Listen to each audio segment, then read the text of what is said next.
Meus irmãos, a paz do Senhor Jesus, louvado é o nosso Pai Celestial pela noite de hoje, que Ele concede a todos nós para que estejamos juntos aqui, louvando o nome do Senhor, servindo a Deus conjuntamente. Eu não sei, pastor Euclides está correto, muitas vezes alguém brinca, né? Mas, embora muitos irmãos brinquem com o meu nome, poucas vezes eu fui apresentado com tanta distinção, irmãos, eu estou até sem graça. Mas graças a Deus por isso, pelo carinho dos irmãos, pela amizade, o companheirismo. Estivemos aqui há algum tempo atrás, eu não consigo me lembrar o ano exatamente, mas talvez 4 ou 5 anos atrás, na atividade do Congresso de Jovens, e hoje podemos retornar. E louvo ao Senhor Jesus por estarmos juntos aqui. Deus abençoe o pastor Euclides, também nosso querido irmão Samuel, a sua irmã, a sua esposa, a irmã Alexandra. Os irmãos cuidaram muito bem de nós. Hoje chegamos aqui por volta das 3:30 da tarde e o irmão Samuel combinou comigo que ia deixar a camisa lá na recepção do hotel. Quando eu fui à recepção, eu perguntei para o rapaz que estava lá: olha, deixaram uma camisa aqui para mim? E ele me disse: o senhor quer só a camisa, o resto o senhor não quer? E quando eu vi, irmãos, tinha suco, todinho, bolo de nozes. E eu disse para minha esposa: olha, deixaram um monte de coisa aqui. E ela disse assim: veio numa cesta? Eu falei: veio, eu só quero a cesta. Irmãos, as esposas. Mas graças a Deus, eu fico feliz de estar com os meus irmãos e tão bem acolhido.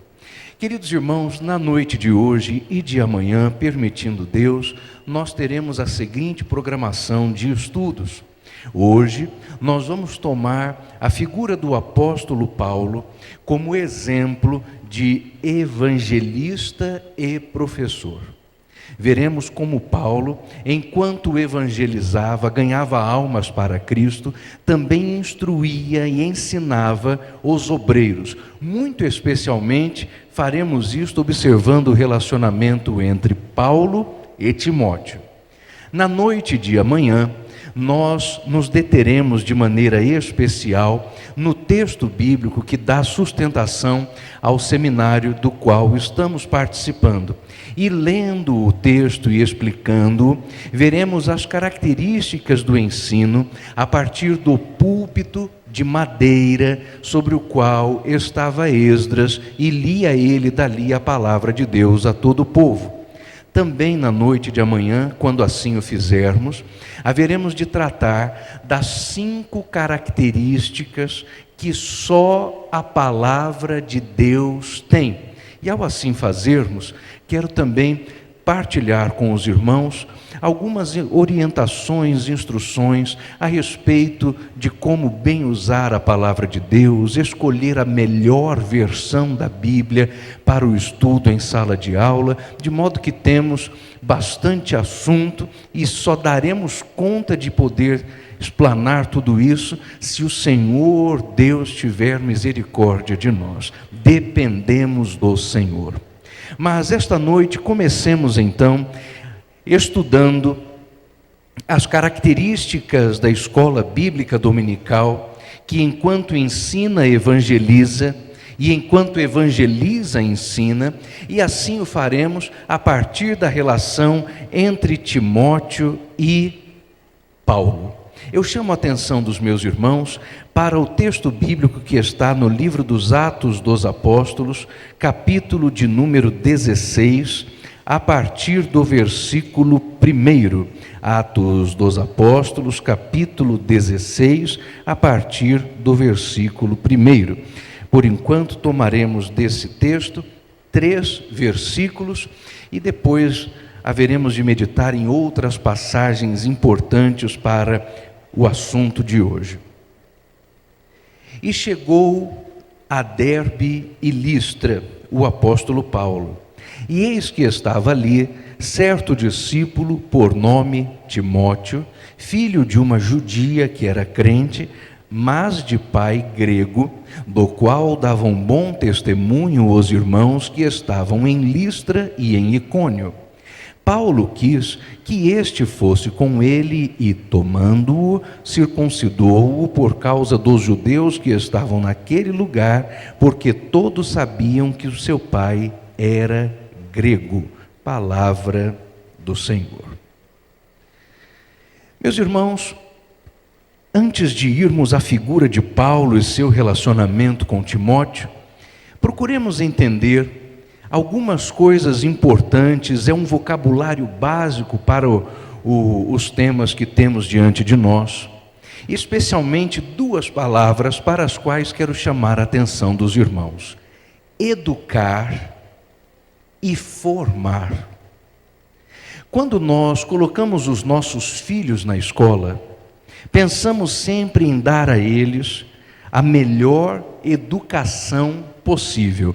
Sei que os meus irmãos têm ou tiveram essa preocupação com os seus filhos. Mas há uma diferença entre educar e formar. E os irmãos verão, conforme eu fizer a explicação entre ambas as palavras, que há uma certa confusão entre educar e formar. E o que há de inconveniente nesta confusão é que ela acontece exatamente onde não poderia acontecer, no ambiente escolar. O que seria educar? A palavra educar tem a sua raiz lá no latim, educere. E a ideia é que o professor, o educador, trouxesse para fora aquilo que já está dentro do aluno e ajudasse o aluno a aperfeiçoar essas suas habilidades, essas suas qualidades. Por outro lado, a palavra formar tem a ver, em sentido contrário, com introduzir no aluno conhecimento e informação. De maneira bem estrita, formar significa formatar, moldar. E educar significaria impulsionar, dar potência. Só que quando nós colocamos as crianças na escola, todo pai que é de bom siso sabe disso. Os filhos chegam em casa trazendo algum tipo de resultado que não veio de formação, veio de educação. Isto é, a escola tirou o que estava dentro das nossas crianças, e desde sempre o que há dentro de nós é a própria imagem e semelhança de Deus, e os nossos filhos chegam com essa imagem em casa transtornada, acreditando em coisas que não deveriam. É quando os filhos se voltam para nós em casa e perguntam: será mesmo que Deus criou o homem? Porque lá no livro da escola tinha o desenho da escala evolucionista, dos macaquinhos que viraram homem, e não tem a mesma coisa na Bíblia. Cadê a foto de Adão? Tem foto dos crânios, dos fósseis, mas e de Adão? Onde está? E não pensem os irmãos que é preciso que seja um adolescente, já com bastante desenvolvimento, para fazer essas perguntas, porque as criancinhas as fazem também, e às vezes com propriedade que nos espanta. Eu tenho uma garotinha em casa, conforme o pastor Euclides apresentou tão carinhosamente, a Amy, e a Amy tem 8 anos. No ano passado, ainda com 7 anos, essa menina voltou-se para mim e me disse nesses termos: pai, nós precisamos conversar a respeito dos fósseis. Eu falei: Jesus, veja a desenvoltura. E já veio ela com todos os argumentos. Mas como foi criada na escola dominical, ela não me disse que a Bíblia estava errada. Ela me disse assim: eu preciso que o senhor me explique por que é que a Bíblia está certa. Irmãos, como nós saímos diante disso? E as respostas que devemos dar? Logo, nós observamos que no ambiente da escola, as nossas crianças nem tanto são educadas e nem tanto são formadas, elas são deformadas por um sistema de educação que não atende os princípios bíblicos e não tem isso com a palavra de Deus. Mas uma vez que isso está explicado e os meus irmãos puderam compreender, vamos agora verificar como isso afeta a escola dominical. Porque se o ideal é que uma escola apenas informe e não eduque, que a escola apresente os fatos, mas não mexa com a essência das crianças, porque a educação compete aos pais fazê-lo, que dizer da escola dominical? Será que a escola dominical apenas informa ou será que ela educa também? Qual seria o ideal? Porque se estivermos certos nas definições sobre educar e formar, nós precisamos também verificar se a escola dominical está trabalhando da maneira correta. E aí, meus irmãos, eu digo aos irmãos de algumas memórias, algumas lembranças, algumas coisas que eu vi em alguns lugares e que eu acho que os irmãos já ouviram também. E por elas, nós haveremos de compreender o que a escola bíblica dominical tem que fazer. Ela educa ou ela forma? Eu me lembro, isso aconteceu há cerca de uns 8 ou 9 anos atrás, quando congregávamos na cidade de Paulínia, é uma cidade vizinha a Campinas, ali morávamos ali, congregávamos, e as professoras da escola dominical resolveram fazer uma formatura da escola dominical no final do ano. E todos se mobilizaram, e aquela coisa bonita, as criancinhas todas uniformizadas, bem bonito. O pastor veio então no dia da formatura, e quando as criancinhas estavam lá, ele disse assim: irmãos, eu deixei fazer, mas eu preciso explicar que na escola dominical ninguém se forma, porque o assunto que a gente tem para estudar aqui não acaba, não esgota. Bom, se ele está correto, e eu concordo com ele, eu acho que ele está, essa escola não esgota seu ensino, mas se há ensino, se há matéria, se há conteúdo, então é certo dizer que a escola bíblica dominical forma, que a escola bíblica dominical informa. Só que aquilo que a escola dominical ensina quando informa, não acaba. Desafios intelectuais, são desafios morais, éticos, espirituais.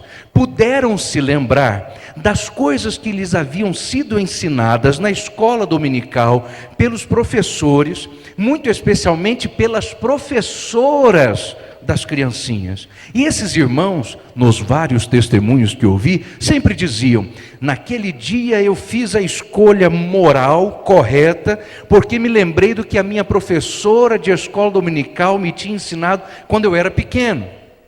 Bom, aí já não estamos diante de informação, nós estamos diante daquilo que expliquei aos irmãos, é a própria educação.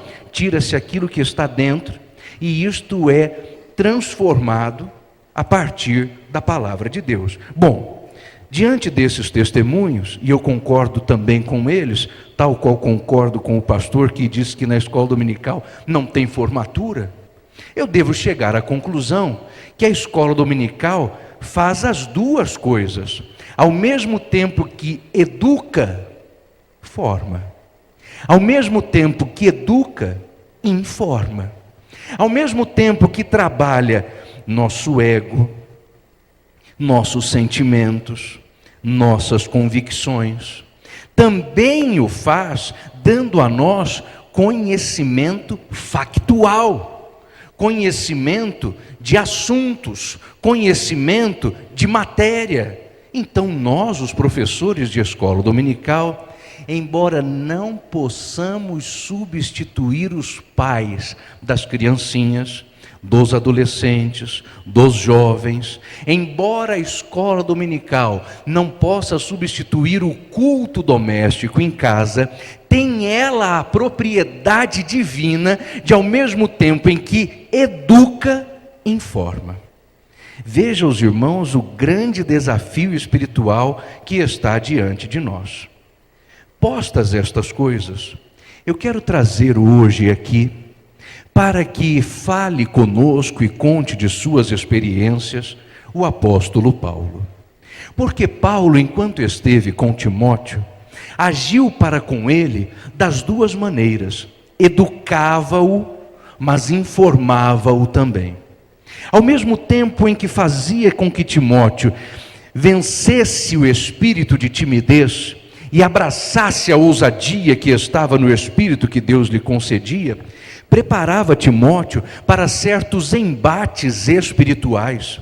Fazia com que Timóteo estivesse pronto para resistir intelectualmente. Quando Paulo lhe diz, por exemplo, para que tivesse cuidado com as fábulas das velhas faladeiras, Paulo estava munindo Timóteo de conhecimento, não era simplesmente da educação.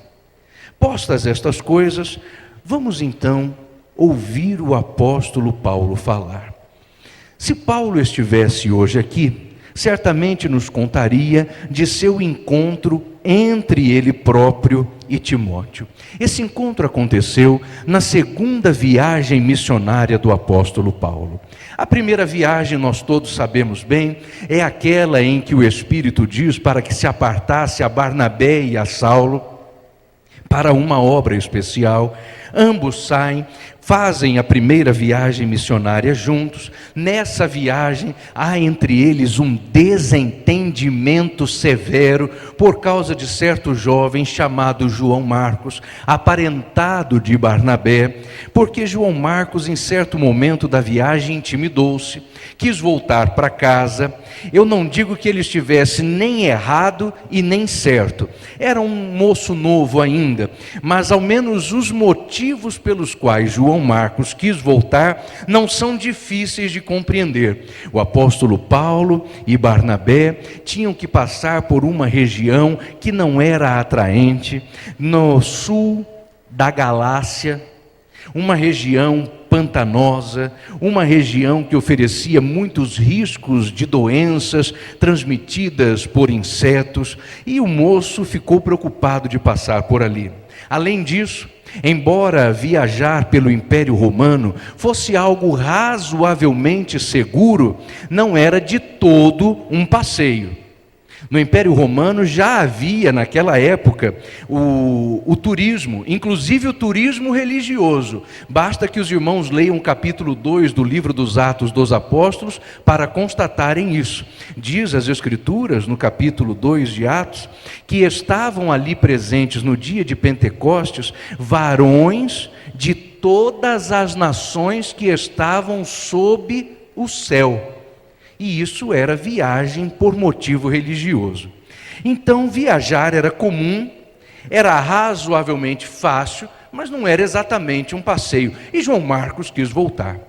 Mas já na segunda viagem, o apóstolo Paulo, chamado pelo Senhor, convocado por Deus, não vai agora na qualidade de ajudante de Barnabé, mas lidera ele a própria equipe missionária, toma consigo a Silas, e ao longo da viagem essa equipe vai crescendo. Isso aconteceu por volta do ano 49 depois de Cristo, e essa viagem encerrou-se no ano 52. A viagem começou logo depois do Concílio de Jerusalém, que ocorreu em Atos no capítulo 15. É importante ter essa informação, porque naquele concílio debateu-se em Jerusalém o que era necessário que os gentios fizessem para que pudessem eles serem contados entre os salvos. Os irmãos sabem, havia no movimento, entre os cristãos, um movimento judaizante, que queria colocar as coisas da maneira mais errada possível. Para os judaizantes, ser cristão era um passo para ser tomado depois de ser judeu.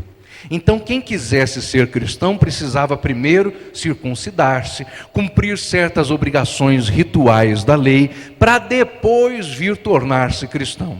Mas o Senhor Deus, por seu Espírito, concedeu iluminação aos apóstolos, e a conclusão do Concílio de Jerusalém foi esta: que os gentios se abstivessem das contaminações dos ídolos, da fornicação, das coisas sufocadas e do sangue. Atos capítulo 15, versículo 20.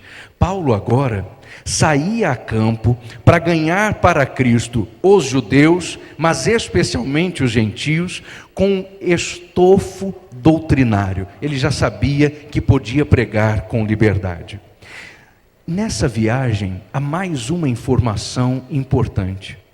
Quando os irmãos estiverem dando graças a Deus, por servirem a Deus aqui no Brasil, por terem nascido no Ocidente, por fazerem parte do movimento cristão missionário, agradeçam a Deus por aquilo que aconteceu na segunda viagem missionária do apóstolo Paulo. Nessa segunda viagem, o apóstolo Paulo tinha a pretensão de, deixando a região de Israel, virar à esquerda no mapa e entrar para o Oriente. Aliás, entrar à direita no mapa e entrar para o Oriente. Queria ele ir para dentro da Ásia. Mas aconteceu que ele teve um sonho, e neste sonho viu ele um varão macedônico, e este varão lhe disse uma frase famosa: passa a Macedônia e ajuda-nos. Então, embora o apóstolo Paulo tivesse o desejo de seguir para o Oriente, para a direita na sua viagem, a voz chamou-o para a esquerda, e ele veio para o Mar Egeu e entrou no Ocidente, e assim a Europa se tornou um continente cristão. Assim, a igreja europeia enviou missionários para o Novo Mundo, e é assim que nós hoje somos quem podemos ser. Louve ao Senhor Jesus por isto. Mas logo que o apóstolo Paulo teve esse sonho, logo que ele teve essa orientação, na sua viagem conheceu ele, na cidade de Derbe e Listra, o jovem Timóteo. A amizade entre Paulo e Timóteo durou 16 anos. Irmãos, 16 anos não é pouco tempo. Mas para considerarmos o tempo de amizade, para dizermos da relação paternal formada entre Paulo e Timóteo, 16 anos é até pouco. Mas os irmãos vejam que houve entre eles uma identificação espiritual e sentimental fortíssima. Era algo mesmo orquestrado pelo Senhor. Nós, quando pensamos em Timóteo, vem-nos à mente a figura de um rapazote de talvez 14, 15, 16 anos. Não é isto. Segundo a melhor cronologia bíblica, quando Paulo conheceu Timóteo, Timóteo já era um homem de 29 anos. Não era um adolescente. Eu até posso pensar em Timóteo como um púbere, como um adolescente. Porque a palavra de Deus nos diz que ele recebeu, aliás, quem diz é o próprio Paulo, fé não fingida. Isso é educação espiritual, da sua mãe e de sua avó. Onde estão as professoras do departamento infantil? Ergam as mãos. Isso. Ah, bastante professoras aqui. As irmãs ainda usam aquele charmoso flanelógrafo? Usam. Quem nunca ouviu falar do flanelógrafo, não sabe nem o que é, deixa eu ver. Nunca ouviu falar? Ah, mas então quase todos conhecem. O flanelógrafo, como os irmãos bem o sabem, é aquele cenário pintado à mão, na linda flanela, por isso o nome flanelógrafo. E as professoras do departamento infantil costumavam contar histórias para as crianças, ao menos quando eu era criança era assim. aplicando sobre o flanelógrafo os itens do cenário e também os personagens recortados à mão. Quem fabricava os melhores flanelógrafos no Brasil era a APEC. Acho que ela ainda os tem. Se os irmãos não usam flanelógrafo na sala das crianças, por favor, irmãos, voltem a usar. As criancinhas pegam o nosso celular, o nosso tablet, passa a mão para cá, passa a mão para lá. Aquilo não tem textura, irmão. A tela de celular é um troço sem graça. Mas quando a criancinha vê a flanela, pega o personagem na mão, aquilo é incrível. A minha mãe foi professora de escola dominical muitos anos, das criancinhas. Hoje ela dá aula para as irmãs. Mas a bênção sobre a minha vida é que durante a semana a minha mãe treinava a aula do domingo em mim e na minha irmã.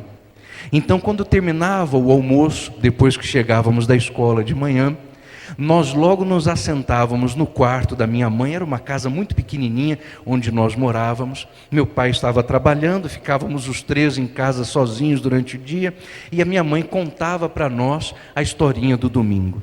E eu me lembro bem do flanelógrafo da casa de Lloyd e Eunice.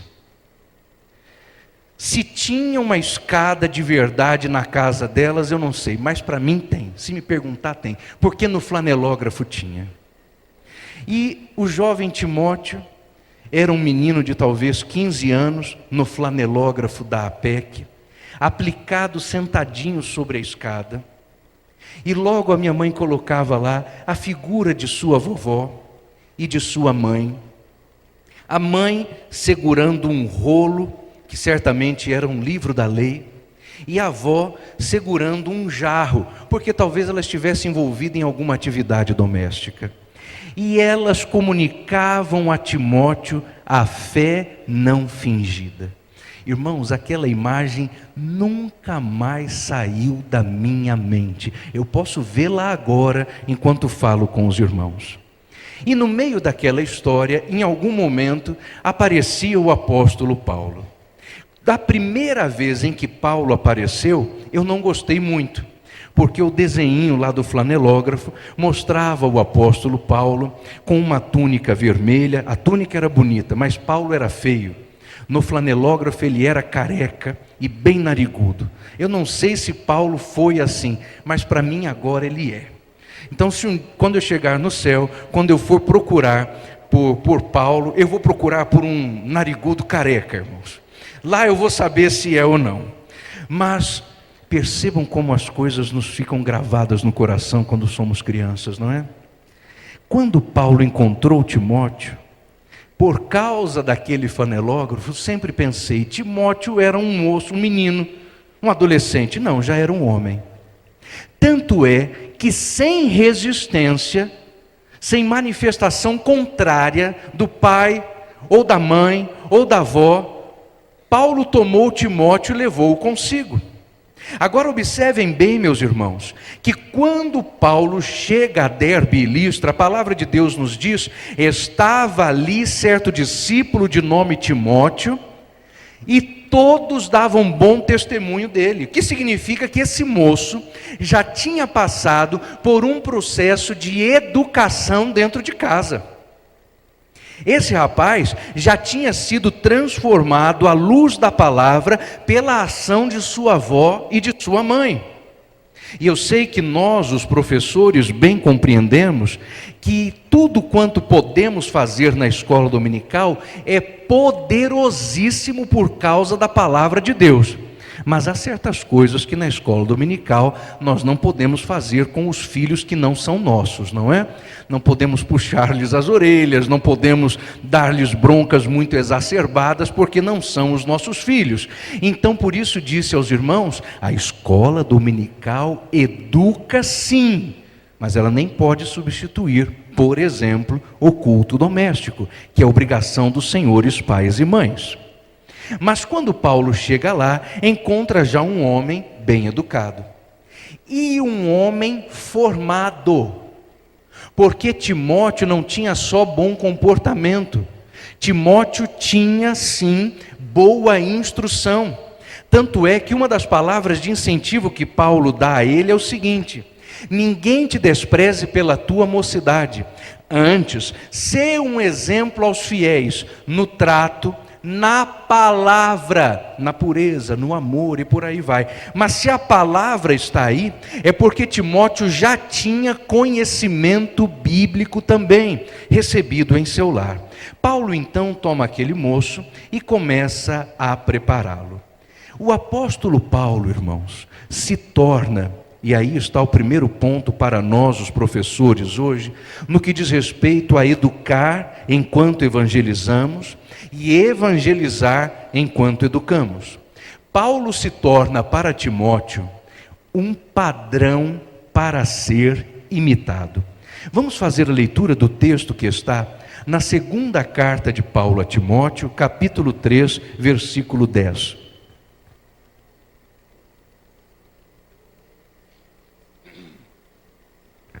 Segunda a Timóteo, capítulo 3, 10. Tu, porém, tens seguido a minha doutrina, modo de viver, intenção, fé, longanimidade, amor, paciência, perseguição, aflição, tais quais me aconteceram em Antioquia, em Icônio e em Listra. Quantas perseguições sofri, e o Senhor de todas livrou-me, e também todos os que piamente querem viver em Cristo Jesus padecerão perseguições. Quando pensamos no professor de escola dominical, se fôssemos agora compor a sua imagem no flanelógrafo da nossa mente, como é que esse professor estaria? Nós imaginaremos o professor de escola dominical, aqui da igreja em Pinda, atendendo ao pedido e ao incentivo da liderança, vindo para a escola dominical no domingo de manhã, trajando esta bela camisa. Os irmãos concordam? Podemos colocá-lo no nosso flanelógrafo, vestindo uma camisa bonita assim. Professor ou professora, todos estaremos uniformizados. O que mais esse professor traz consigo? O que mais precisamos colocar nesse flanelógrafo, meus irmãos? Ele já está uniformizado, mas falta-lhe o quê? Quem me diz? Levante alto, minha irmã. Uma Bíblia. Porque, claro, como ele vai ensinar se a Bíblia não está com ele? Então, acrescente aí, no flanelógrafo de sua mente, uma Bíblia. E Bíblia de professor tem que ser bonita, né, irmãos? Chamativa, grandona. Inclusive, se for professor de adolescente, para ele distraidamente acertar alguém. Oh, foi mal, meu filhinho, desculpa. Tem uns que merecem, né? O que mais falta a esse professor? Já tem ele uma Bíblia, falta o quê? Uma caneta? É bom, mas antes da caneta, o que mais? A revista. Sem a revista da escola dominical, irmãos, como ele vai preparar a sua aula? Acontece, irmãos, que quando Paulo pôs-se como professor de Timóteo, não foi a revista que ele ofereceu em primeiro lugar para Timóteo. E embora Paulo estivesse com a Bíblia nas mãos o tempo todo e preocupadíssimo em tê-la, porque ao despedir-se de Timóteo na sua segunda carta, Paulo disse assim: quando vieres, traze a capa que eu deixei em Troade, na casa de Carpo, traze os livros, especialmente os pergaminhos. Embora Paulo tivesse preocupação premente com as Escrituras, o que Paulo oferece a Timóteo como matéria primeira não é a revista. E embora ele tivesse preocupação com a Bíblia em todo momento, a matéria que ele dá a Timóteo é a sua própria vida. É o texto que lemos. Você sofreu comigo as aflições. Qual era o currículo de Paulo a Timóteo? Timóteo, agora você vai me imitar. Eu sou o professor, o que eu fizer você faz. Qual é a matéria? Doutrina, modo de viver, intenção, fé, longanimidade, amor, paciência, perseguição e aflição. São 8 matérias para que Timóteo possa ser aprovado. E nem chegou na revista de escola dominical ainda. São matérias que muito mais educam do que informam. O bom professor de escola dominical, quer do berçário, quer das crianças, dos juniores, dos adolescentes, dos jovens, da família cristã, dos obreiros, das mulheres, dos homens, do discipulado, pouco importa qual é a classe. A primeira matéria que o aluno estuda é o próprio professor. Paulo ensinou a Timóteo, evangelizou-o, ganhou almas por onde passou, pelas 3 viagens missionárias que fez e pela 4ª viagem que fez, esta na qualidade de prisioneiro do Senhor. E a primeira matéria era uma matéria de educação, era o próprio Paulo. Irmãos, os alunos nos estudam, os alunos nos observam. Uma vez, já faz alguns anos isso, numa fila para um self-service desses de balança, a gente faz o prato e depois pesa, né? Estávamos lá, eu e outro companheiro. Esse companheiro era professor de escola dominical, e fizemos a bandejinha e estávamos na fila para pesar. Enquanto estávamos conversando na fila, esperando a nossa vez de ir para a balança, o irmão pegou uma batatinha frita que estava no prato dele e comeu. Irmão, a hora que ele fez isso, não sei de onde veio uma voz: "Aê, professor, já pegou a batata, né, irmão? Nem pagou." É um desviado fazer um negócio desse, não é? Irmãos, os alunos nos estudam, nos leem. Querem saber eles da doutrina? Sim, mas especialmente sobre como você a vive. Querem eles conhecer a fé, mas pelo seu modo de viver. Os irmãos se assentariam confortavelmente para ouvir uma aula cujo tópico principal fosse dízimo, sabendo que o professor não dizima?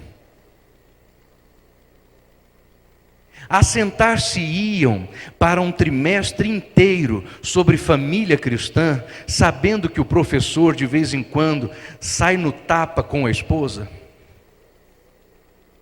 Que aquela esposa é truculenta com os filhos? Aceitariam ouvir falar sobre doutrina da salvação, sabendo que o professor alardeia pelos 4 cantos que é mais inteligente do que todos porque é calvinista? Aceitariam aprender sobre o Espírito Santo de um professor que é cessacionista, não crê nos dons espirituais? A primeira matéria, o primeiro currículo, Paulo deu: doutrina, vida, intenção, fé, longanimidade, amor, paciência. E aí, irmão, vem a monografia para fechar com chave de ouro: perseguição e aflição.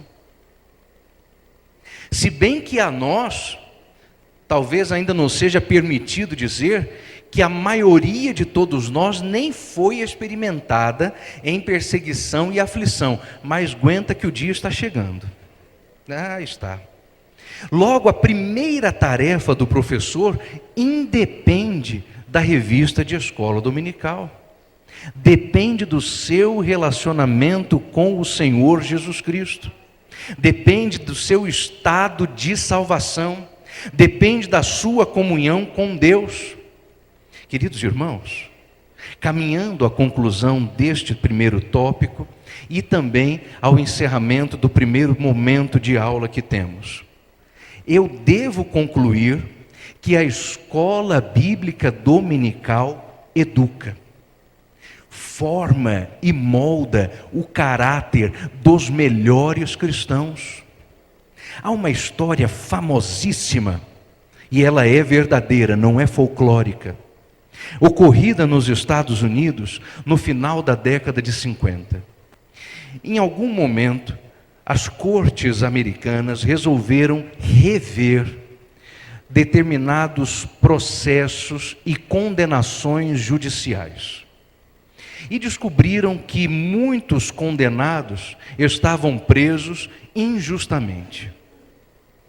Daqueles condenados presos injustamente, veio-se a saber depois, praticamente todos eles, não cometendo o crime pelo qual foram condenados, ainda tinham outra característica em comum em sua biografia: foram alunos da escola bíblica dominical em sua infância e adolescência.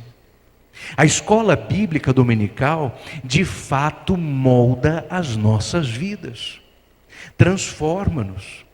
Irmãos, o currículo de escola dominical em nosso país dura 7 anos. A cada 7 anos vira e começa de novo. Outras lições, mas os mesmos assuntos. Um aluno aplicado à escola bíblica dominical tem um curso teológico equivalente a um bom curso básico de teologia e às vezes mais. Sem dificuldade alguma, mais. Mas a maior vitória, o maior ganho, não está na informação, não ainda. Está na formação. É o contato com a palavra de Deus. Nós pegamos a revista de escola dominical e ela nos traz uma leitura bíblica diária para cada um dos dias da semana. De segunda ao sábado. Domingo é a aula. Conforme já foi estudado por uma universidade cristã americana, quando alguém tem contato com a Bíblia diariamente, a cada dia que esse contato se mantém, a pessoa vai adquirindo vitórias sobre determinados pecados. Depois de 3 ou 4 dias de contato diário com as Escrituras, o contato com a pornografia reduz-se em mais de 70%. Depois de 3 dias de leitura diária da Bíblia, sem falhar, as pessoas que são aprisionadas pelo álcool podem reduzir o contato com a bebida alcoólica sem maiores dificuldades em 50%. Sem a necessidade de um psicólogo, sem a necessidade de um tratamento clínico, só por causa dos efeitos da palavra de Deus na vida do homem. Esta palavra muda, esta palavra liberta, esta palavra transforma o homem. Para concluir, meus irmãos, nós, os professores, só temos condições de passar pelo primeiro currículo estipulado por Paulo, e não foi Paulo quem estipulou, foi o Espírito quem direcionou, quando nós mesmos tivermos a nossa vida em dia com a palavra de Deus e com o Deus da palavra. Ao retornarmos para o segundo tempo da aula, nós verificaremos Paulo formando Timóteo nos desafios, na palavra e para o encontro de Timóteo com o Senhor Jesus Cristo.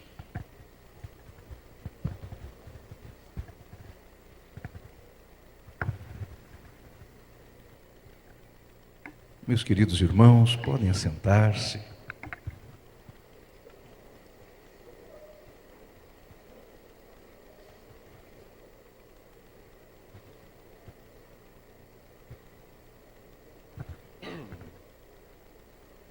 O apóstolo Paulo formou Timóteo experimentando-o em desafios. Se observarmos a relação de discipulado entre Paulo e Timóteo, talvez tenhamos, meus irmãos, um dos exemplos mais bem acabados de como formar informar e educar um discípulo. Só não é melhor do que o próprio exemplo de nosso Senhor Jesus, o Mestre dos Mestres. Mas quando Paulo pôde experimentar Timóteo em desafios, os desafios em questão não eram poucos. Nós estamos falando do homem que foi apedrejado e dado como morto, do homem que esteve em naufrágios, que uma noite e um dia passou no abismo, o homem que foi preso uma vez como dissidente religioso e outra como agitador político. Estamos falando do homem que foi açoitado, mesmo que a lei estivesse a seu lado e não lhe permitisse sofrer esse castigo.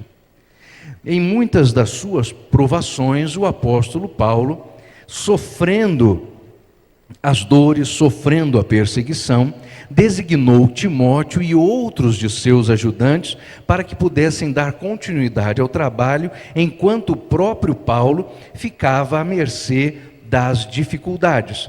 As epístolas paulinas nos contam que Timóteo foi o cooperador mais próximo do apóstolo Paulo.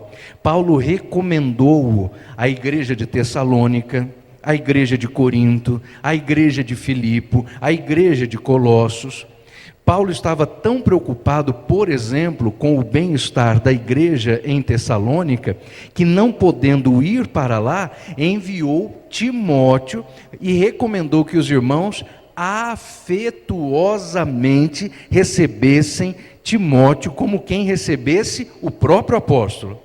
Paulo via em Timóteo as qualidades necessárias para que aquele moço viesse a se tornar um dos principais pastores da igreja apostólica, e de fato assim aconteceu. E o apóstolo Paulo diz a Timóteo, diz de Timóteo, escrevendo aos Filipenses o seguinte: vós bem sabeis qual é a sua experiência, a experiência de Timóteo, e que tem ele servido comigo no Evangelho, tal qual um filho serve ao seu pai. Filipenses capítulo 2, versículo 22. O apóstolo Paulo, irmãos, não teve uma vida fácil.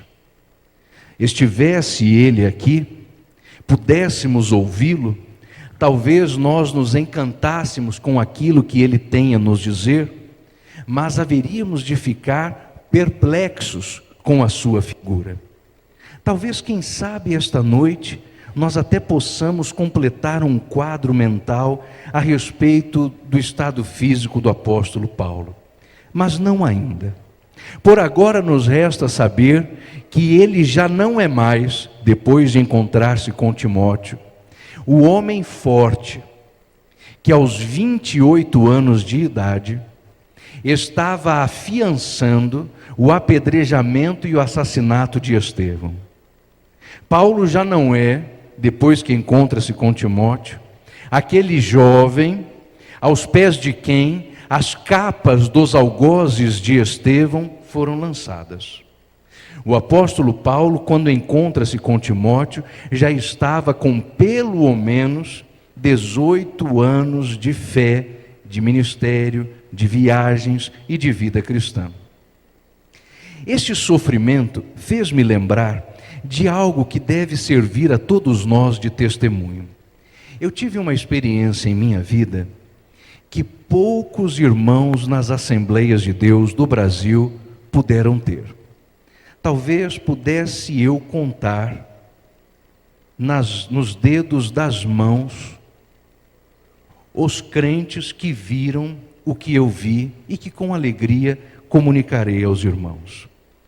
Eu pude ver, assim como os filhos do pastor Antônio Gilberto viram, assim como viram os filhos do pastor Elienay Cabral, os filhos de Lawrence Olson, os filhinhos de Gunnar Wingren. Eu pude ver, tais quais os filhos destes homens, meu pai comentando lições de escola dominical. Quando nós tomamos uma lição de escola dominical nas mãos, talvez nos mesmerizemos, nos impressionemos com o quanto aqueles comentaristas são inteligentes. Ah, como escrevem bem! Ah, mas que lição preciosa! Às vezes nós até dizemos em tom de satisfação, mas essa revista vai vir para arrebentar o trimestre, mas vai bater em todo mundo, do púlpito à porta não tem quem vai escapar. Mas irmãos, como pensam os irmãos que os comentaristas escrevem as suas lições?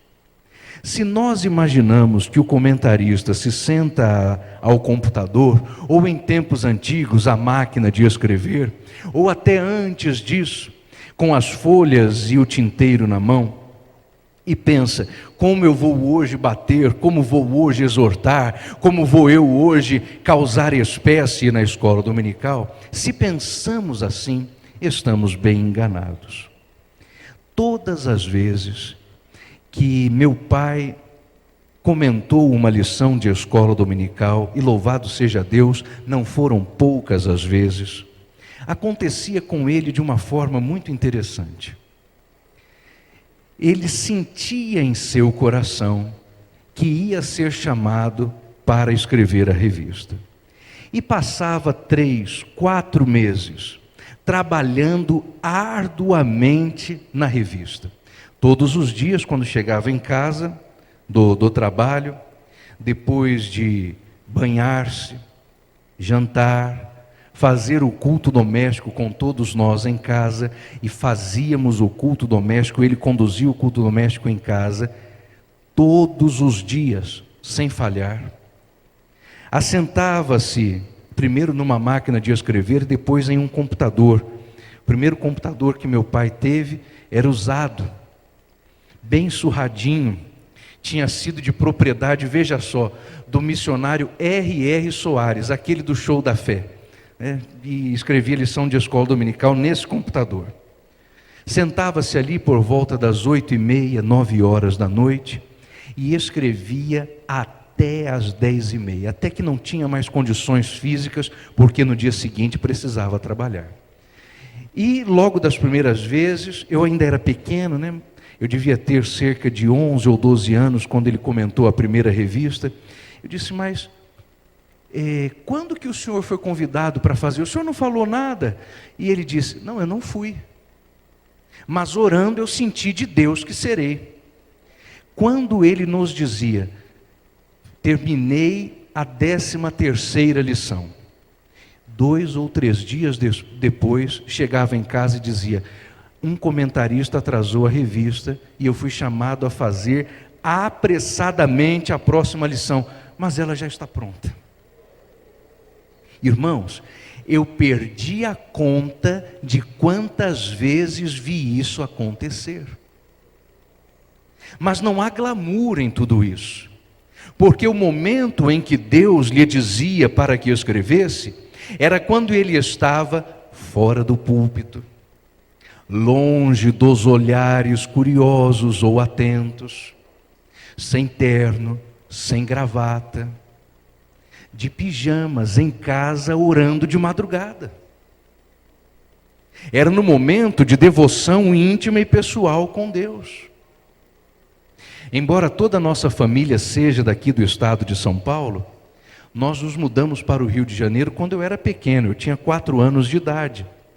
Porque o pastor Abraão de Almeida, que ainda estava na CPAD, convidou meu pai para ir trabalhar lá, no Rio de Janeiro, na sede da Casa Publicadora. Morar no Rio de Janeiro, irmãos, não é uma atividade lúdica, não é bom, não é um passatempo, nunca foi, nem nos anos 80. Morar no Rio de Janeiro não é bom. Se alguém pensa de ir ao Rio de Janeiro, cuidado, se você for visitar o Rio, talvez você veja alguma coisa boa. O de Janeiro é um horror. E eu não morava no Rio, eu morava no de Janeiro. Era terrível.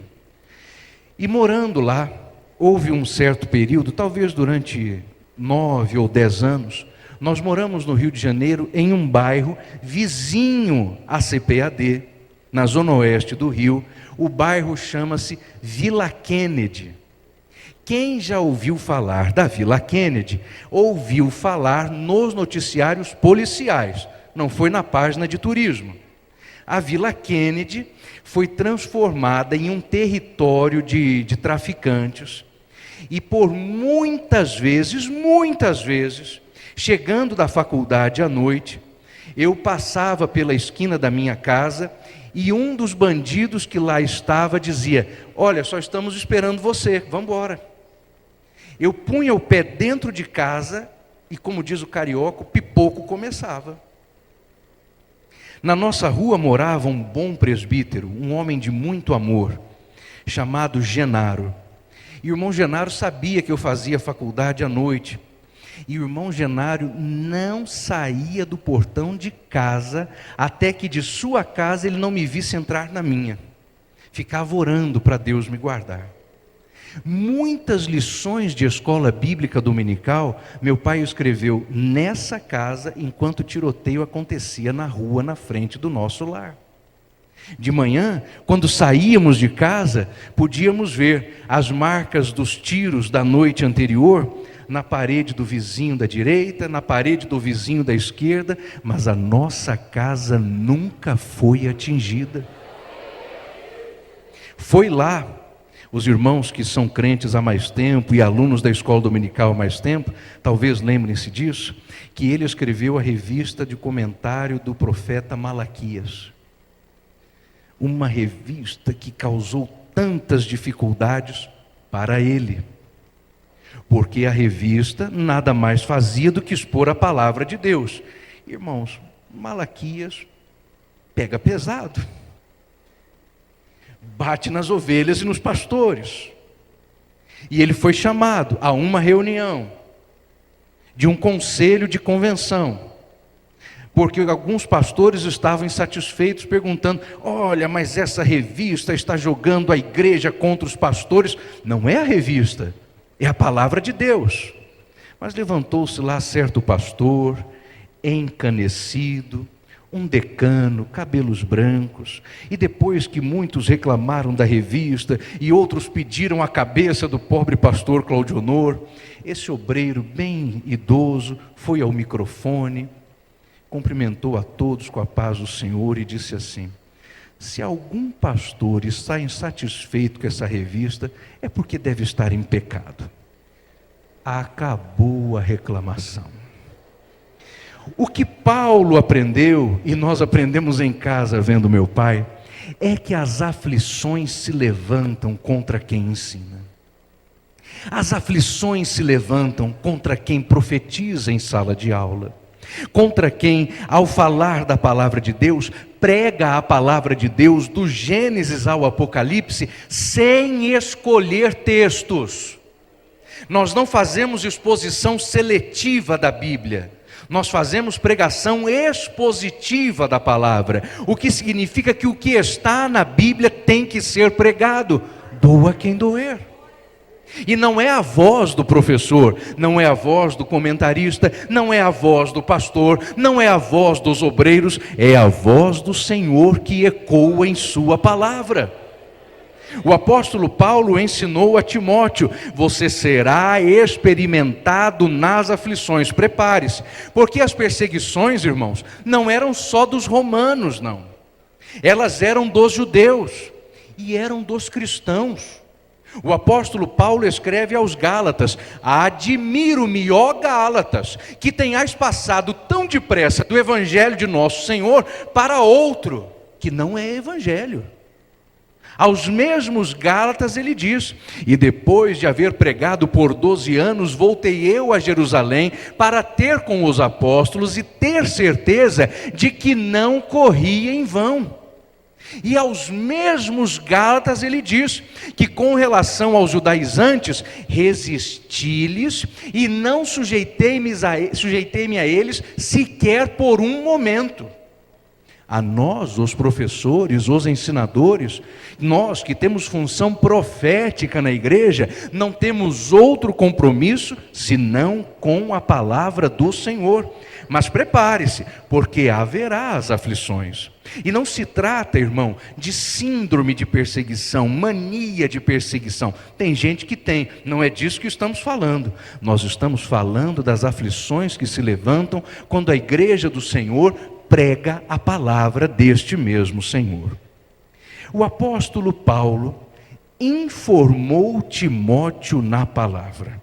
Bom, talvez agora tenhamos chegado por fim aquilo que seja o que todos esperamos ver acontecer dentro da escola: informação, conteúdo. Mas viram os irmãos que antes disso nós passamos por educação, nós passamos por formação, antes de chegarmos à informação. Mas irmãos, o apóstolo Paulo, sabendo do desafio que era ensinar, era um mestre exigente. Paulo teve uma formação intelectual invejável. Nasceu ele na Cilícia, em Tarso, mas muito cedo a sua família mudou-se para Jerusalém, que era a capital religiosa, mas também acadêmica e cultural de Israel. Lá o apóstolo Paulo foi ensinado aos pés do famosíssimo Gamaliel, um dos mais renomados rabinos que havia naquela época.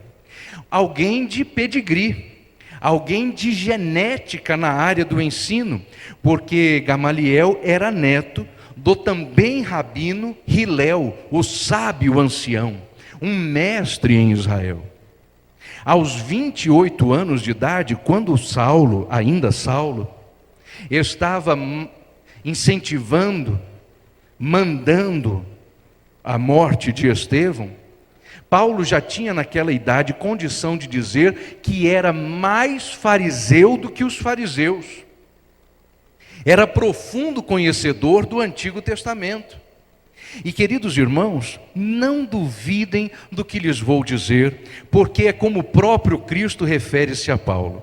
Se lermos atentamente a sua biografia, veremos o conhecimento que Paulo já tinha das Escrituras antes da sua conversão estava incomodando a sua consciência. Quando o Senhor Jesus o encontra a caminho de Damasco, e por aquele clarão, o apóstolo, ainda não apóstolo, ainda perseguidor, o perseguidor da igreja é tombado, é deixado cego, e os seus olhos se cobrem de escamas. Naquele momento, a voz do Senhor ecoa. E o apóstolo Paulo faz uma pergunta, diz ele: quem és tu, Senhor?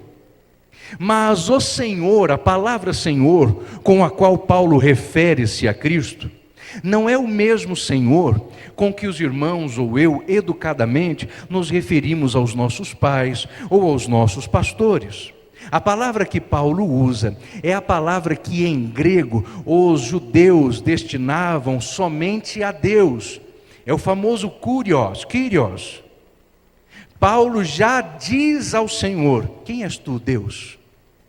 Já sabe que quem fala com ele é o próprio Filho de Deus. Agora, o mais interessante é a resposta de Cristo a Paulo: dura coisa é para ti recalcitrar contra estes aguilhões. O Senhor está dizendo: Paulo, você está insistindo, você está teimando, você está resistindo, é hora de se entregar. Paulo já sabia. Mas irmãos, sabia muito, mas não de todas as coisas ainda. Quando o apóstolo Paulo é levantado, termina a viagem e é levado para Damasco. Ali permanece ele em oração, numa casa na rua direita, jejuando por 3 dias, até que certo Ananias é tocado por Deus para que o vá visitar. Naquele momento, quando Ananias ora por Paulo, os seus olhos têm a visão restaurada, as escamas se lhe caem ao chão. Aquele homem recebe o Espírito Santo. E nós, lendo o texto, temos a impressão de que naquele momento Paulo já se levanta pregando e causando. Era o que Paulo queria fazer. Era o seu desejo. Era um homem impetuoso. Mas se lermos bem o capítulo da conversão do apóstolo Paulo, em Atos capítulo 9, ali nós veremos que o apóstolo permanece aprendendo do Senhor por um período aproximado de 3 anos no deserto da Arábia.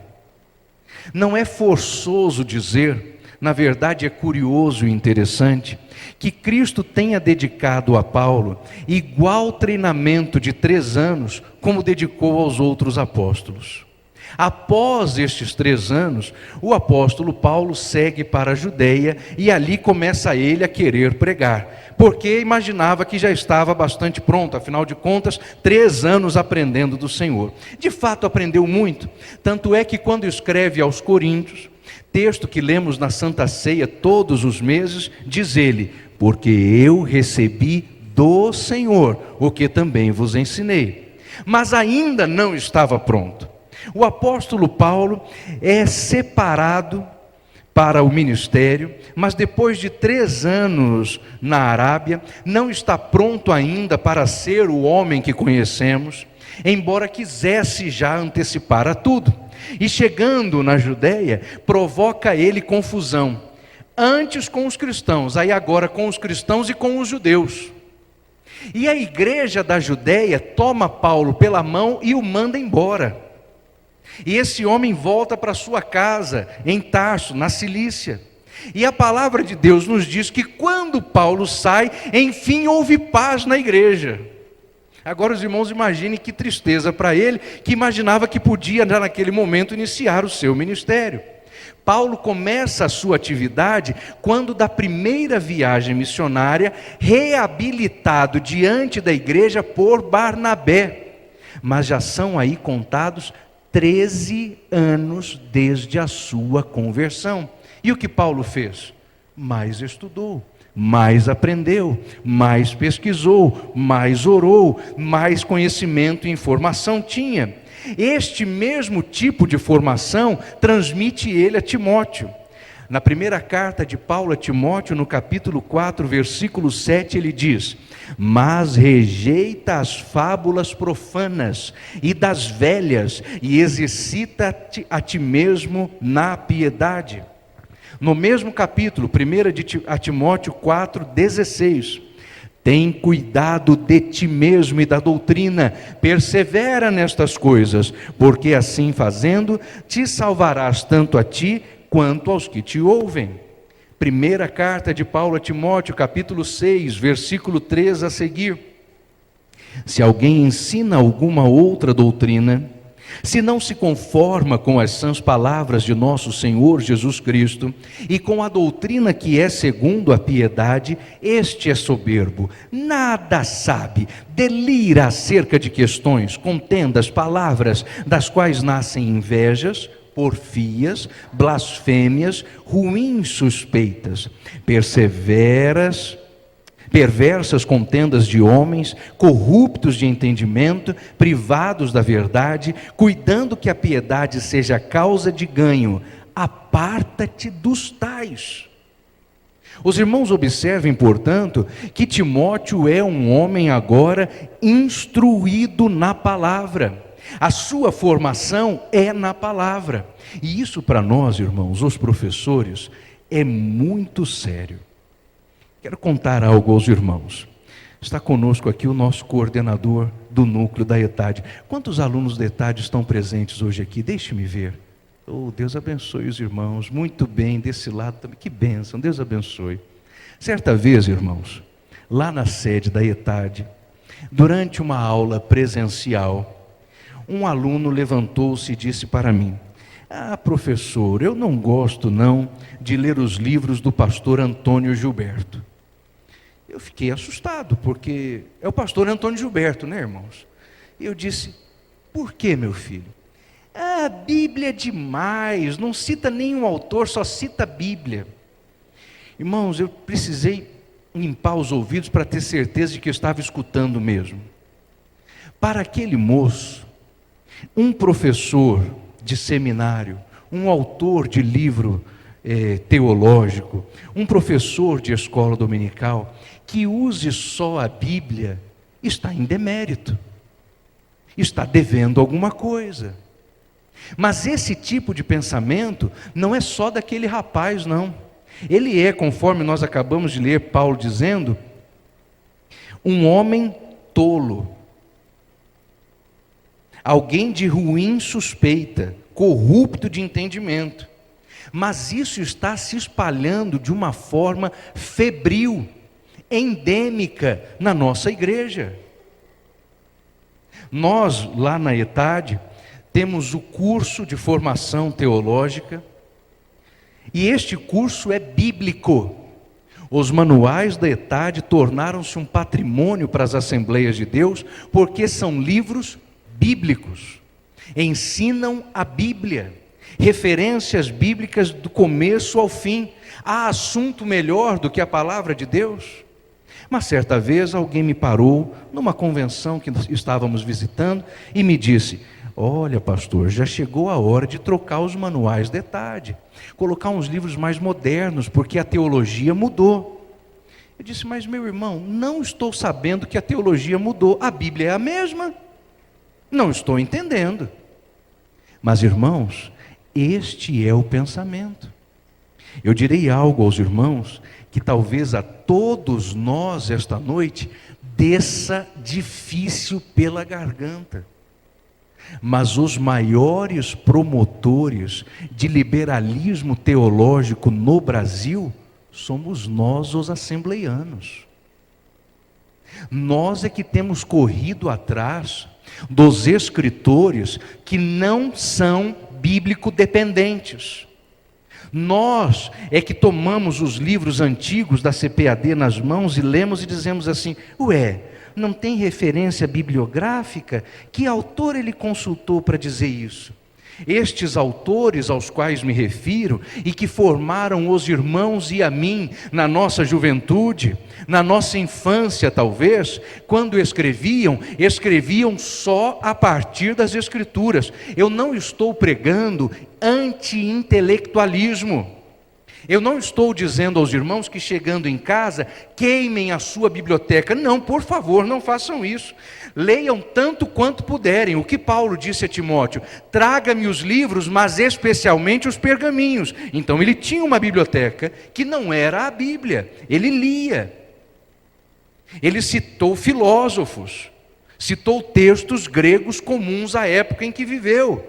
Mas nada substituía para Paulo a palavra de Deus. Ela era central, como deve ser para nós. Irmãos, a dependência que está surgindo em nosso meio, de não pensar a palavra de Deus pela palavra, mas pelos outros, chegou ao ridículo. O que eu vou citar não é uma historinha, é um fato. Chegou ao ridículo de abrir eu um livro de autor dito pentecostal, de editora pentecostal, e o livro dizer assim: de acordo com fulano de tal, a Bíblia tem 66 livros. Eu preciso que alguém me diga isso. Qualquer criança de escola dominical sabe isso, irmãos. Abre o índice e conta se você tiver com dúvida. 39 no Antigo, 27 no Novo. Mas é uma dependência tão grande dos outros. Eu só posso falar se outro falou. Eu só posso falar se outro disse. Aí nós estamos tão tolos na nossa maneira de ensinar, que até o palavreado da academia já entrou na nossa igreja e tomou conta de tudo. Eu sei que parece só capricho e preciosismo, mas me dói na orelha quando alguém está pregando, ensinando e diz assim: aí a Bíblia vai dizer... Irmãos, para começar a história não vai, já disse. E não desdirá, porque a palavra do Senhor não volta atrás. Segundo ponto, por que não falávamos assim antes e agora muita gente fala? Lá no ambiente universitário, e deve haver professores universitários entre nós que podem confirmar, quando alguém expõe algum ponto e diz, e fulano vai dizer, o tal que está sendo citado como um contraponto a ser considerado. Olha, há uma outra ideia aí. Veja se vale a pena. Por isso, essa afirmação é dúbia, é fraca. Um exemplo que todos bem conheçamos, o daquele iluminista chamado Voltaire, que disse durante o movimento iluminista que ia acabar com as Escrituras. E os irmãos sabem que alguns anos depois da sua morte, a sua casa tornou-se por algum tempo sede da Sociedade Bíblica Francesa. Não por muito tempo, porque a Sociedade Bíblica cresceu demais para ficar abrigada ali e foi para uma sede própria. Mas ele passou. A palavra de Deus não passa. O apóstolo Paulo viveu nos tempos de imperadores que a imensa maioria das pessoas sequer pode dizer o nome. Até o nome de Nero não é facilmente lembrado por qualquer pessoa. Mas o nome de Paulo é mais influente do que o de qualquer César romano. O nome de Cristo atravessou todas as gerações e chegou até nós para nos salvar, para nos libertar. Ao educar, ao formar e ao informar Timóteo, o apóstolo Paulo construiu um obreiro completo. É por isso, irmãos, que nós, quando fazemos entrevista para o crivo dos auxiliares, cooperadores, os diáconos, presbíteros, evangelistas e pastores, perguntamos e somos perguntados, você vem à escola dominical? Porque obreiro que não vem à escola dominical, irmãos, não pode, tem que vir. Eu ouvi uma história quando eu era criança, eu acho que não era verdade. Mas conta-se a história de certa mãe que foi acordar o filho e disse, filho, levanta, você precisa ir à escola dominical. E o filho disse, mas mãe, eu não quero ir, mãe, eu estou cansado, a semana inteira, muita coisa para fazer, domingo é o único dia que eu tenho para descansar de manhã. Mas filho, você precisa ir. Mãe, me dá um motivo aí para eu ir para a escola dominical. E a mãe disse, filho, você já tem quase 50 anos e é o pastor da igreja. Mas deve ser brincadeira isso, não pode ser verdade. Irmãos, nós os obreiros só seremos completos quando fizermos matrícula na escola bíblica dominical. Precisa estar lá. Precisa participar. Às vezes damos aula, às vezes assentamos-nos. A minha esposa é minha professora de escola dominical. Nós participamos da mesma classe. Nós não congregamos no templo sede, porque o templo sede fica um pouquinho longe de casa. E eu estou sempre viajando por causa da ETAD, e fica um pouco ruim para minha esposa ir sozinha com as crianças para a igreja. Então, nós ficamos em uma congregação perto de casa. É uma congregação pequena, talvez estejamos ali em um culto em que vai todo mundo, 80 pessoas. E há uma classe de escola dominical, onde os adultos comungam de manhã. Não tem classe de homens, não tem classe de mulheres ou de obreiros. Os adultos temos uma classe só, porque é uma congregação pequena. Então, eu dou aula um domingo, minha esposa no outro, nosso pastor também, há outro irmão que coopera. Irmãos, quando eu não estou dando aula, eu sento. Eu ouço a minha esposa. É minha professora. Tudo bem que em casa o diretor sou eu, mas ela é minha professora. E sento-me a ouvi-la. E escuto a aula da minha esposa 3 vezes. Durante a semana, quando ela está preparando, no domingo, quando ela ministra, e saindo da escola dominical de volta para casa, porque aí ela diz, olha, hoje eu falei isso, acho que ela não percebeu que eu estava lá. Então eu ouço a aula dela 3 vezes. Irmãos, é assim que tem que ser. E os nossos filhos precisam ver-nos este exemplo. Eu vi certo cartaz de escola dominical há uns anos atrás, e é brilhante. Não mande o seu filho à escola dominical, venha com ele. A mesma coisa aos obreiros. Não incentive a igreja para vir à escola dominical, venha com ela. Participemos juntos. Aqui nós somos formados, educados e informados. E Paulo construiu um obreiro, um completo, alguém que citou nas cartas, alguém que participou das aflições, alguém a quem Paulo destinou as últimas palavras que teve a dizer na última das cartas que escreveu na palavra de Deus.